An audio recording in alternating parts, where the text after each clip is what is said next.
in the world we have now of sort of this mix of public policy and kind of scientific or quasi-scientific or economic questions, there's so many different variables, there's so much complexity, and there's so many different opinions from both established experts, independent experts, and then millions of people online, some of whom are not worth much, and others of whom turn out to be, geniuses and correct.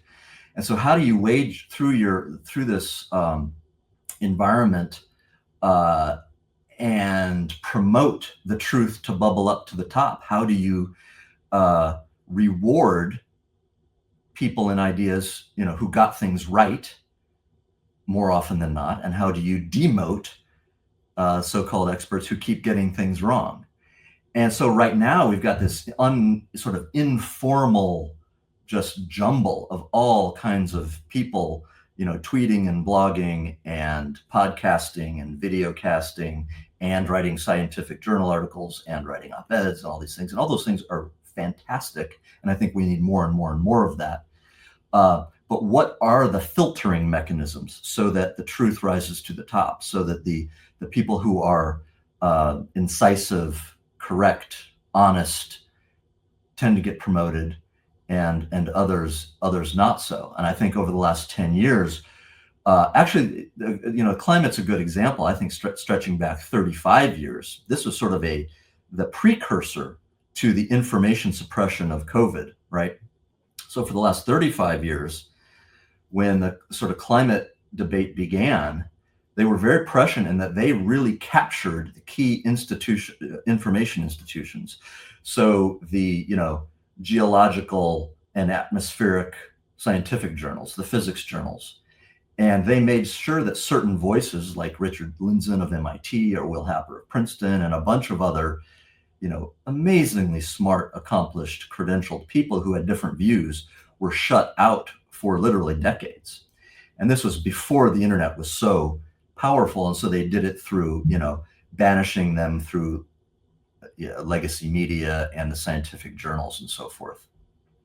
Now we get to COVID, and they sort of, in my view, ran that playbook to a T, but now, supercharged with digital tools.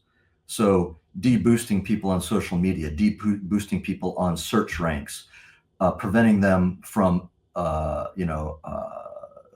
erasing their accounts, blocking them from being able to post YouTube videos, et cetera, et cetera, et cetera. And the one thing that I think was a huge saving grace, and we're doing it right now during COVID, is that they never really figured out how to block podcasts, right? And so as the people who I think got so much right during COVID, whether it was all our friends at Brownstone,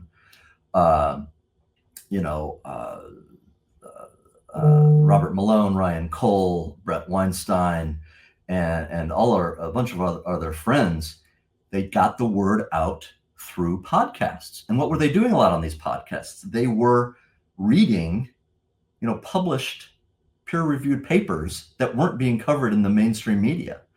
But now there's this fear, because they weren't able to squash the podcast during this last era, that we need to find new ways to suppress podcasts or make sure that they don't have the wrong guests on and so forth. And so, that's not a formula for how we go forward. I think there's not going to be any one institution or technology that is going to cement our, effective knowledge scorecards for the coming decades. I think it's going to be a dynamic system where hopefully we try to rebuild and improve some institutions that are broken, like universities, like the media.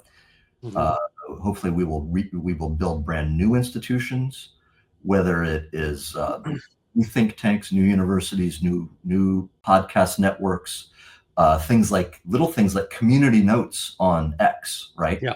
Where it's a very imperfect effort to hold people to account. So I think there's going to be all kinds of this stuff.